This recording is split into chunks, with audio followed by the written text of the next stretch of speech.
naive belief that people were inherently good. They were just like anyone else, trying to carve out their place in a chaotic world.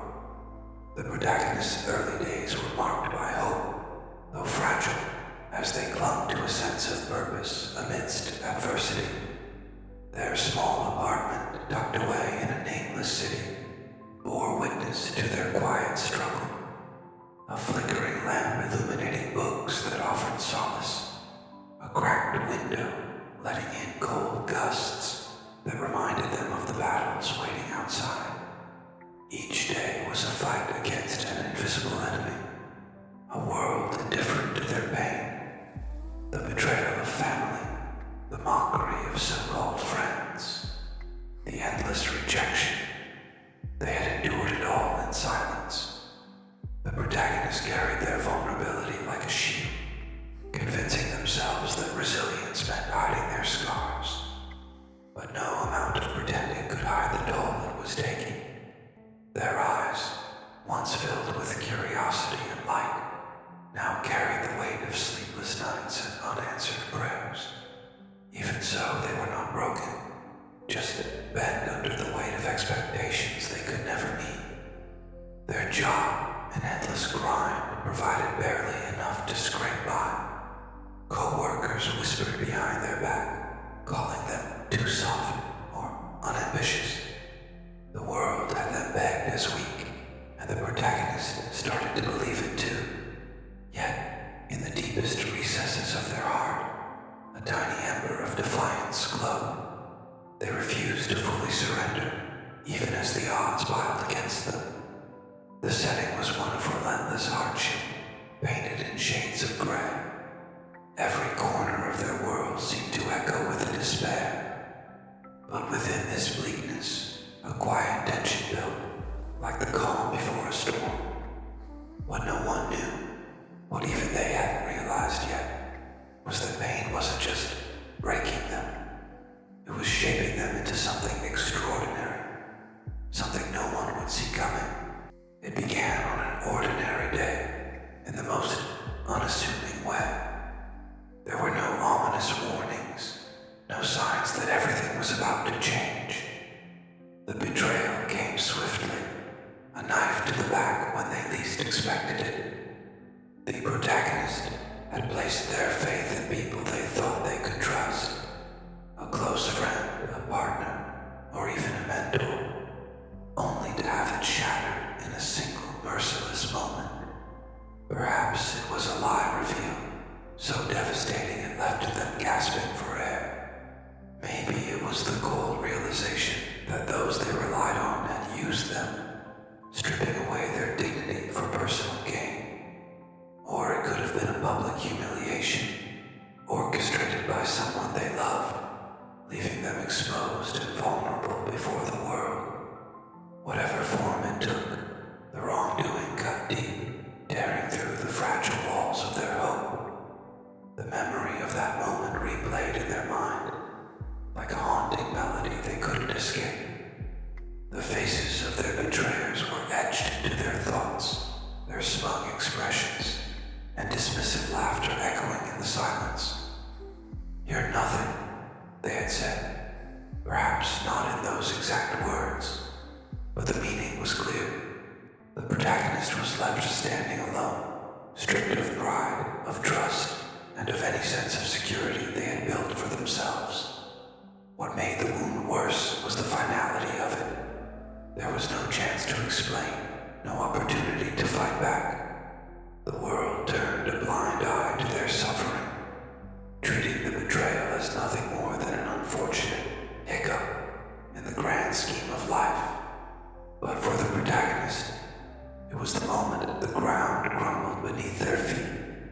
As they sat in the wreckage of their life, the pain wasn't just emotional, it was physical.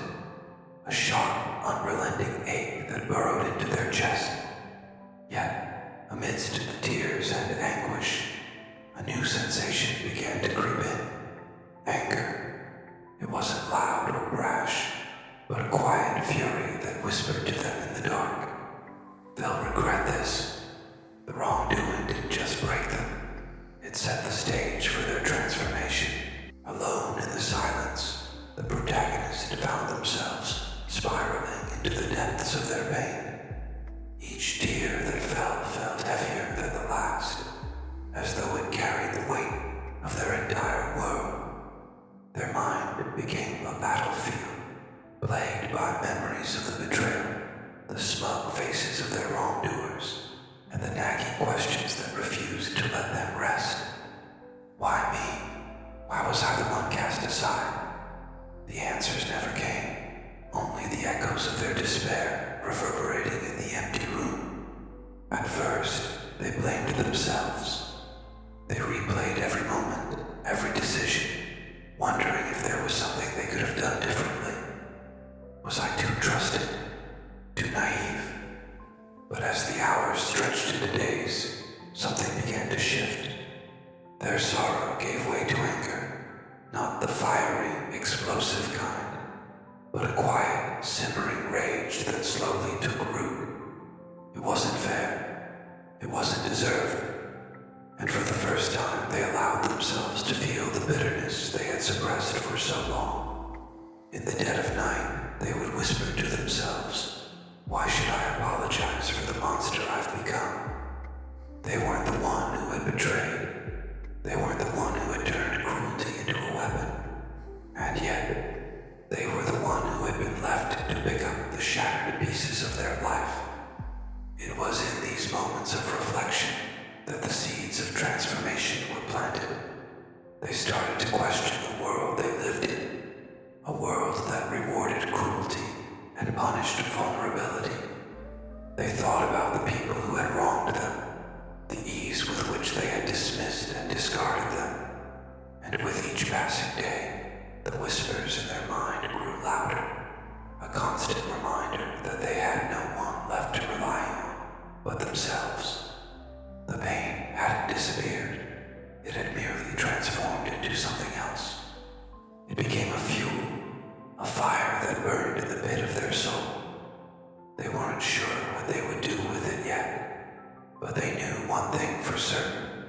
They would never let themselves be a victim again. The change wasn't sudden. It crept in like the first light of dawn, barely noticeable at first. But with each passing day, the protagonist felt something stir within them, a strength they hadn't realized they possessed. It began with a single decision. I will no longer be a victim. Those words, repeated silently to themselves, became a mantra, a lifeline in the storm of emotions that threatened to drown them. The world hadn't changed, and the betrayal still lingered like a wound that refused to heal. But what shifted was their perspective. They stopped asking, "Why me?" and started asking, "What now?" The answer was clear. They would rise, not despite the pain, but because of it. They would take the very fuel of their suffering and ignite a fire that could not be extinguished. Small victories marked the beginning of their transformation. They began to reclaim control in ways that once seemed impossible. A sharper focus at work, a newfound discipline in their daily routine, or the courage to cut ties with toxic people who had leached off their kindness. These changes, though seemingly minor, were acts of defiance against the narrative that had been imposed on them. They were no longer the fragile, powerless person everyone assumed them to be. They were rewriting their story. But the real shift came the day they decided to confront their fear. It wasn't a grand moment, but a quiet resolve to stop running from the shadows of their past. They faced their pain head-on, dissecting it, understanding it, and finally owning it. Each scar, each failure, became a badge of survival. And in this acceptance, they found power. Not the kind that comes from vengeance, but the kind that comes from knowing you've endured and are still standing. The shift was complete when they looked in the mirror one morning and barely recognized the person staring back. Their eyes, once dulled by despair, now carried a spark of determination. The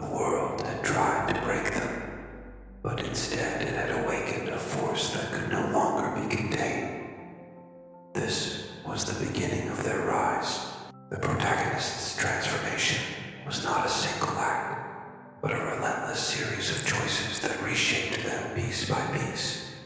Pain had once been a chain, binding them to a life of fear and self-doubt, but now it became their weapon.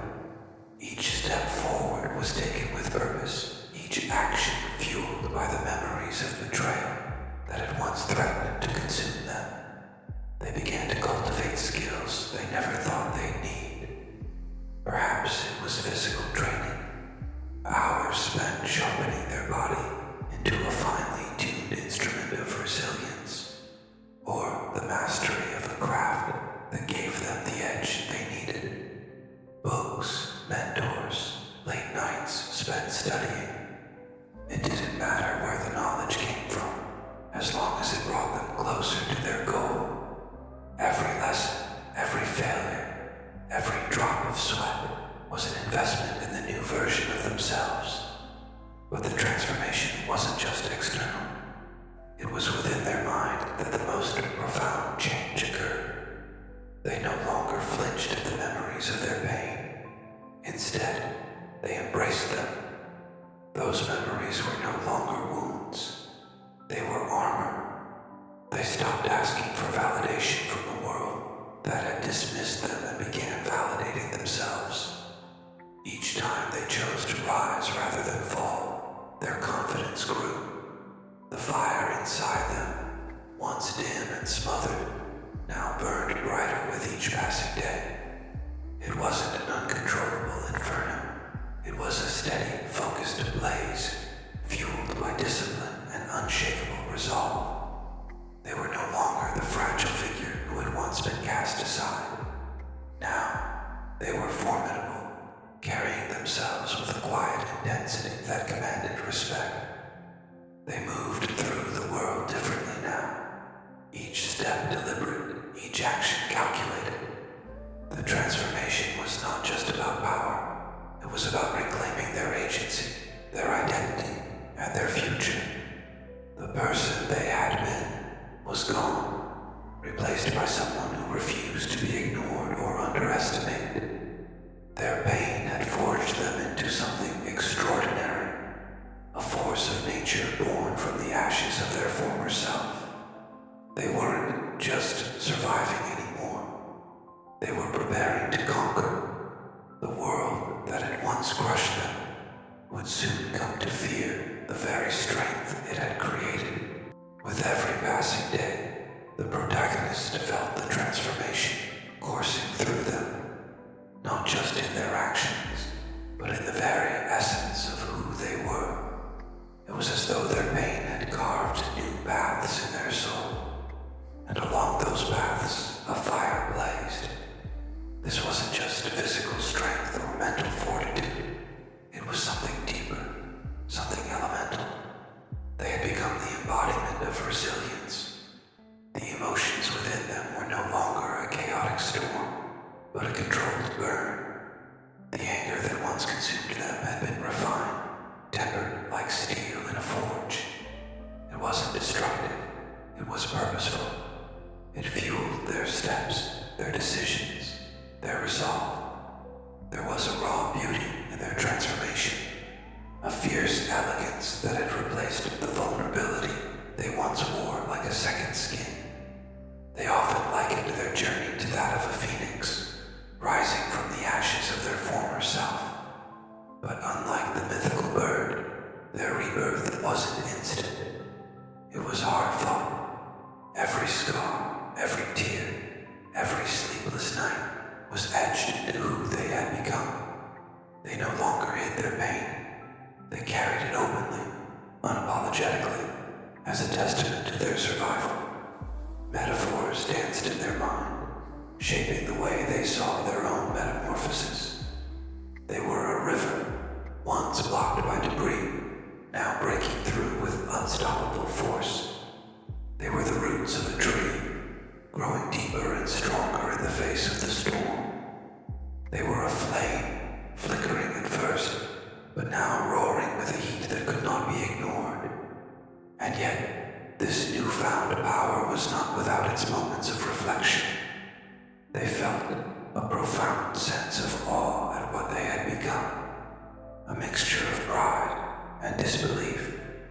But beneath it all was a quiet sorrow, a mourning for the person they used to be, for the innocence that had been stripped away.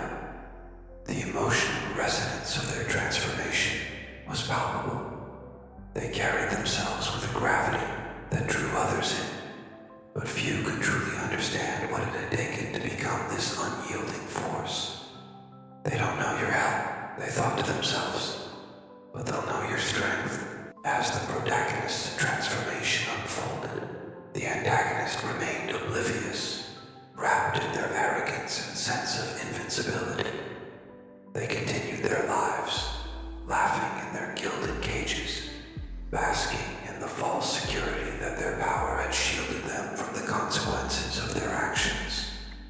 These were the people who had built their success on manipulation, cruelty, and betrayal. The very architects of the protagonist's suffering. The antagonist wore their confidence like armor, exuding a sense of untouchable superiority. They mocked the weak, dismissed the struggles of those beneath them, and saw the protagonist's previous defeat as proof of their own dominance. To them, the protagonist was a name long forgotten, a pawn discarded in a game they believed they had already won. Their sneering indifference, their flippant disregard for the damage they had caused, only fueled the fire burning within the protagonist.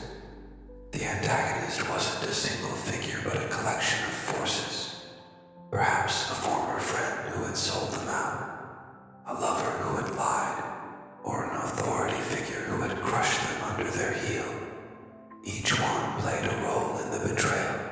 Each one fed into the narrative of injustice that had forged the protagonist's transformation. They were untouchable in their minds, secure in their positions of power and privilege. To them, the protagonist's suffering had been nothing more than an inconvenience. But the protagonist saw them differently now. They weren't invincible. They were human, flawed, and vulnerable in ways they couldn't yet fathom. The power they wielded was fragile, a facade built on lies and fear. The protagonist's sharpened gaze pierced through their arrogance, seeing them for what they truly were, hollow, insecure, and desperate to maintain their grip on a world they thought they controlled. This realization didn't just deepen the protagonist's resolve, it crystallized their purpose. The antagonist's dismissal, their laughter, and their underestimation would become their downfall. For the first time, the imbalance of power began to shift, though the antagonist remained blissfully unaware. They had created their own reckoning, and the storm was already on its way. The protagonist's transformation was complete, but their journey was far from over. With every new strength they had gained, with every scar that reminded them of their battles, one thought became clearer. This is not where it ends.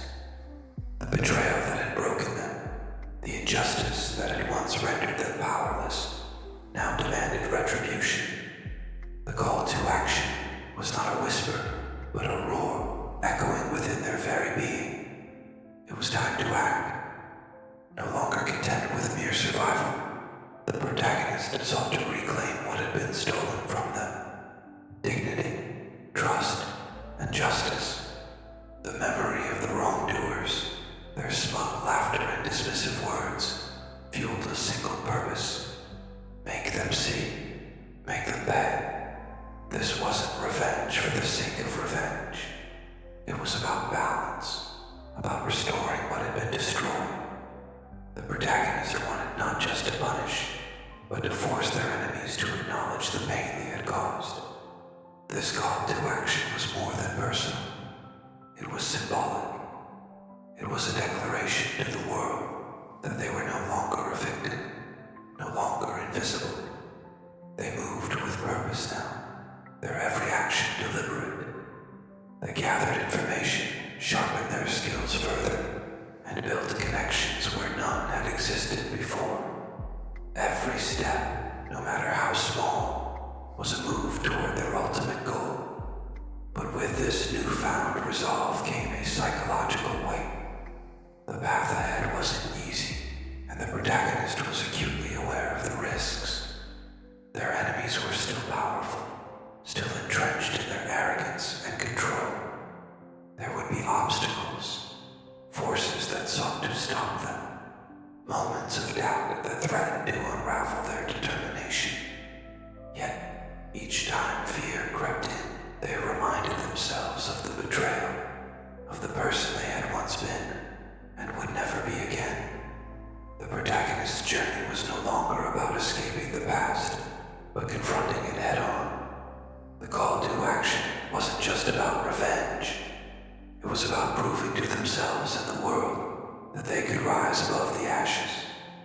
Their mission was clear, and nothing would stop them now.